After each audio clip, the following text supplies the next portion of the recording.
ဒီနေ့မှာတော့အာဂါတကိုကြည့်လိုက်ရင်ကောင်းကင်ကြီးကိုစိုးမိုးထားတဲ့ဘိုးရီလင်ကြီးတစ်စင်းအကြောင်းကိုပြောပြချင်ပါတယ်။သူကတော့ B-52 Stratofortress ပဲဖြစ်ပါတယ်။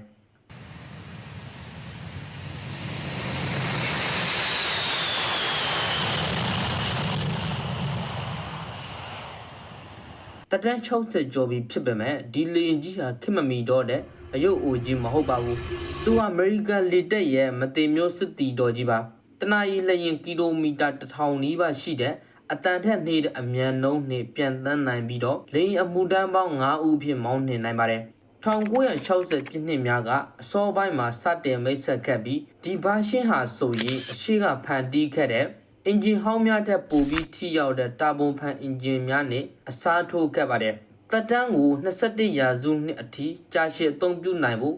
ဖွဲ့စည်းတည်ဆောက်ပုံနဲ့လေကြောင်း electronic စနစ်များကိုလည်းအဆင့်မြင့်တင်ခဲ့ပါတယ်